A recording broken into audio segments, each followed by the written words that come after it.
Isang negosyong potok na naman ang handog namin sa inyo. At yan ang no-bake chocolate mango cake. Halina't panoorin ang buong video at matuto ng negosyong madaling gawin, maliit ang puhunan, ngunit malaki ang kita. Gusto mo ba ng negosyo, mura ang puhunan at sigurado ang kita? Mag-subscribe lamang at pindutin ang notification bell dito lamang sa Yanami Lifestyle YouTube channel. Para sa mga ingredients, 2 Nestle cream, isang can ng angel condensada, isang lata ng mango filling and toppings, 7 grams ng gelatin at 1 tablespoon ng vanilla, 1 cup ng crushed Oreo biscuits, at isang pakete ng Proji bar. So guys, mag-start na tayo. Ilagay ninyo yung 2 Nestle cream sa isang bowl. Gumamit ng hand mixer para ito'y haluin. Sa akin, unang halo ko, ginagawa ko number 3 agad para mas kumapal agad yung volume. So, ang purpose ng paggamit ng hand mixer is para mag-double yung volume ng ating Nestle cream. Tsaka din ilalagay yung ibang ingredients.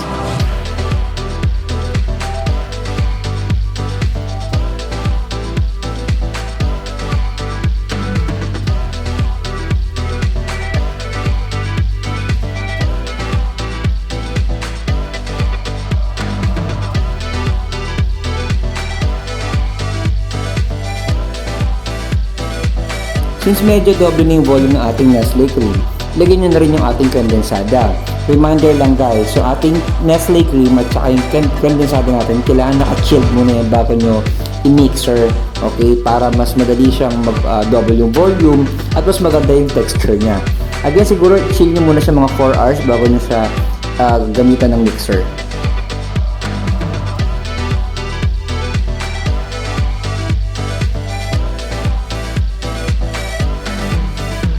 At this point naman, i-dissolve natin yung ating gelatin, yung 7 grams sa isang tasa na may 4 na tablespoon ng water. Guys, hot water para matunaw mismo yung gelatin at mas maging effective siya sa ating mixture.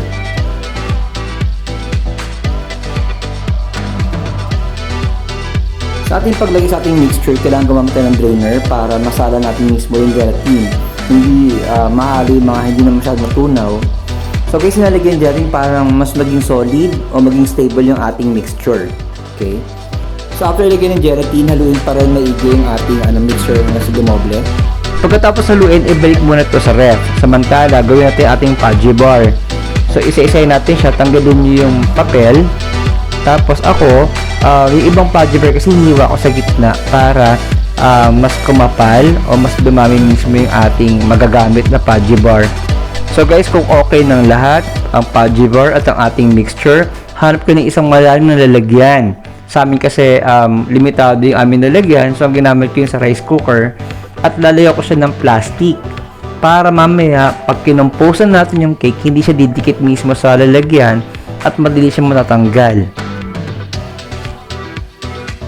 Okay, make sure lang na lahat ng side ng container natin o ng bowl natin is malagyan ng plastic para mas madaling matanggal mamaya i-compose natin yung cake.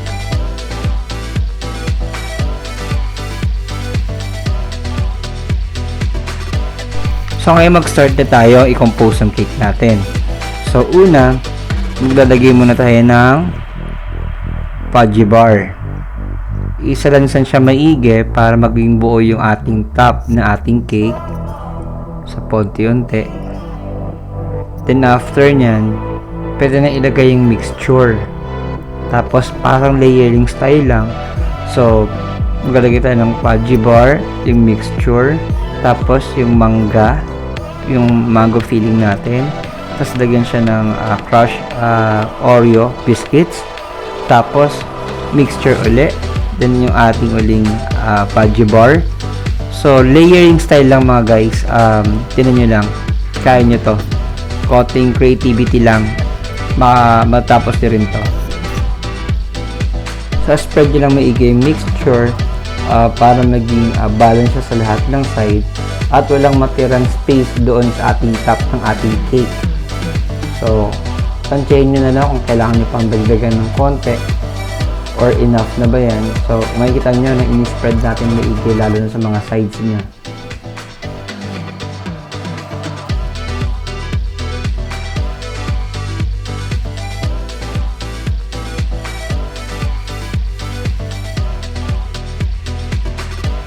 So, pag na-spread na yung mixture, pwede siya lagyan ng crushed Oreo biscuits para magkaroon ng ibang texture naman. So, ang fudgy bar is malambot, tapos meron tayong medyo malamig, ice cream like na cream, tapos meron tayong crushed Oreo biscuit sa gitna. Tapos, mixture ulit. Yan. Tapos, spread yung maigi sa lahat ng sides. Then, maglalagay naman tayo ng ibang toppings.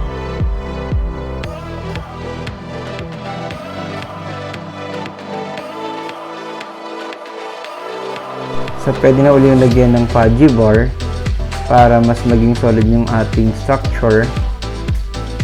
Then, after nyan, maglagay ulit tayo ng ibang toppings hanggang sa mapuno natin yung ating container.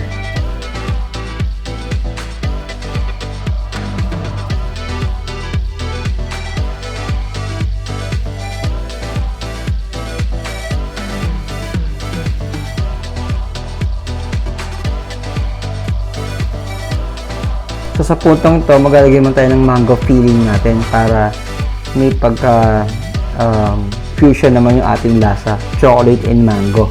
Plus yung cream. Yan, spread nyo lang maigi.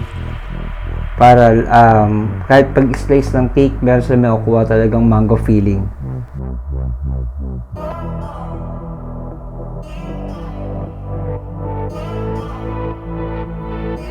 At this point, maglalagay ulit tayo ng ating mixture na cream on top of the mango filling. Tapos, compose ulit tayo ng fudgy bar.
Ayan, halos puno na ating container. So, after maglagay ng mango filling, maglalagay naman tayo uli ng ating crush Oreo biscuits. At lalagyan siya sa pinakadulo ng ating cream. Ayan, para pag in-slice yung, yung cake, meron pa sa dulong cream. Ito guys, nilagay ko muna ito sa ref ng mga 4 to 5 hours bago ito naging solid ng tulad ng ganito. So, kailangan nyo siyang ilagay sa freezer talaga para maging mas solid bago nyo tanggalin yung plastic or bago nyo bagtarin yung container at tanggalin yung plastic.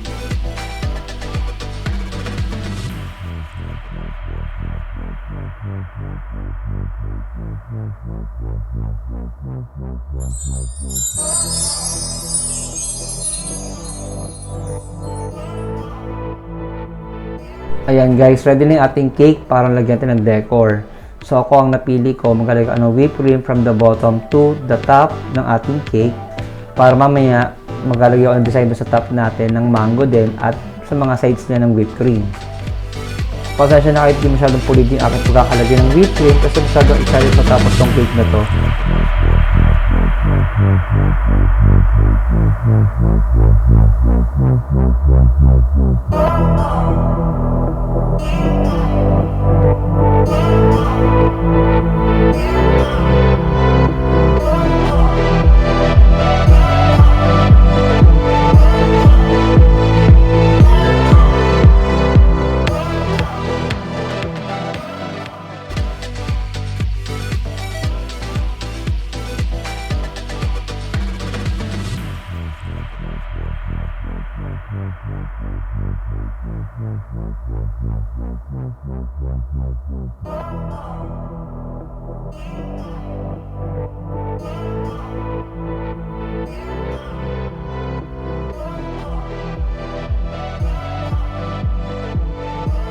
At ayan, ito na aking pinaka-paboritong part, paglalagay ng decor sa ibabaw mismo ng ating cake.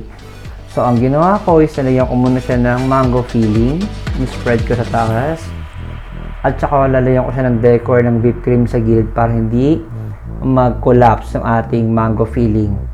Pero guys, itong whipped cream na to, stable to eh. Ito isa sa mga stable whipped cream na nagamit ko. Kaya hindi ako masyadong kinakabahan mag-collapse ng ating toppings, no?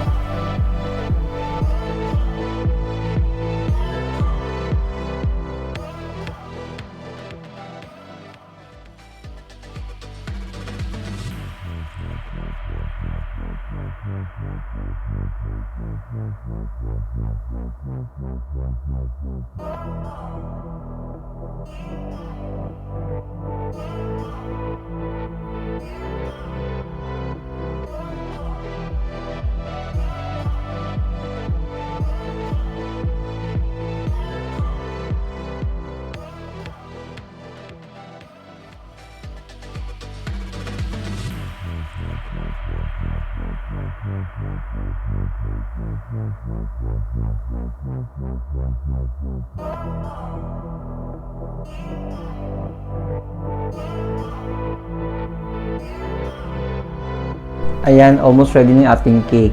Pero guys, optional na paglalagay ng chocolate syrup na to Nalagay ko lang siya kasi may extra kami dito sa bahay. So, sayang naman. Gusto ko lang siyang lagyan para medyo may pagka-Contis yung dating. Ayan, tapos na ating cake. At na-slice ko siya. Ayan yung loob mismo ng cake, guys. Again, thank you for watching Yanami Lifestyle and please don't forget to subscribe. Thank you.